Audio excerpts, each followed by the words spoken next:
किसी भी जाति में, सनातन धर्म की जितनी भी जातियां हैं, किसी भी जाति में जन्म लेना गौरव की बात है। भगवान सबके हैं, भगवान की कथा कहने का सुनने का सबको अधिकार है।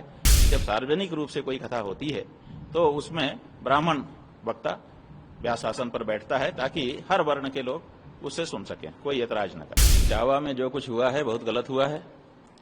दोनों ही पक्ष उसमें हमारी दृष्टि से समान रूप से दोषी हैं, लेकिन उस घटना के हो जाने के बाद जिस तरह से उसका राजनीतिक उपयोग किया जा रहा है, हम समझते हैं वो और भी गलत है। इसलिए दो लोग पहले दोषी थे, अब ये तीसरे जो हैं वो भी दोषी हैं, ऐसा हमारा मानना है। हाँ ठीक है, किस बात का सम्मान? वो लोग अपनी जाति छुपा करके वहां गए, ऐसा वहां के लोग कह रहे हैं। तो जाति को छुपा करके जाना धोखा देना है। तो जब धोखा देना है तो धोखा देने वाले को सम्मान करने का कैसे बनता है?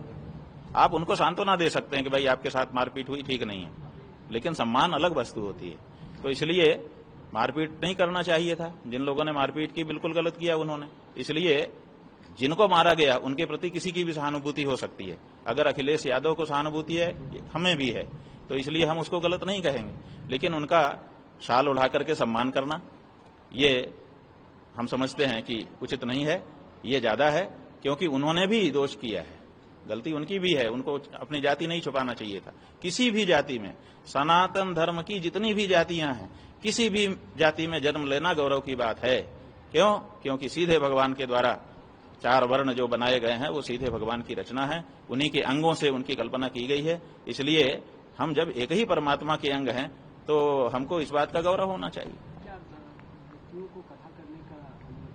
हाँ?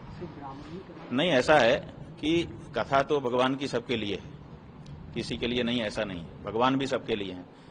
हर व्यक्ति अपने अपने घर में भगवान को बुलाता है, सबके घर में भगवान आते हैं। देखिए, जिसके घर में सोने का सिंहासन है ना, वो भी भगवान को बुलाता है, भगवान उसके घर में भी आते हैं। और जिसके घर में जगह ही नहीं है, दीवार में आला लगा करके उसी के आले में ला करके बैठा देता है, तो अनंत ब्रह्मांड नायक भगवान उसी आले में आके बैठ जाते हैं। इसलिए भगवान की तो कोई बात नहीं है। तो भगवान सबके हैं, भगवान की कथा कहने का सुनने का सबको अधिकार है, लेकिन हमारे यहाँ कुछ मर्यादाएं भी बनाई गई हैं।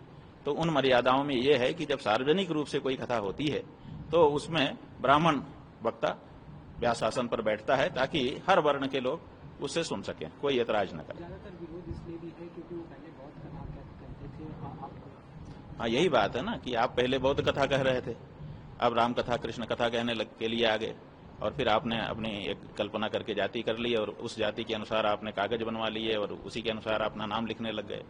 तो ये जो है, इससे पता चलता है कि वो जो व्यक्ति हैं वो जिस जाति के हैं उस जाति में अपने को गौरव महसूस नहीं कर रहे हैं, इसीलिए वो अपने आरोपित जाति एक दूसरी जाति बना करके आए हुए हैं। तो उनको ऐसा नहीं करना चाहिए। जिस जाति में जन्म हो गया उस जाति में एक से एक महापुरुष हुए होंगे।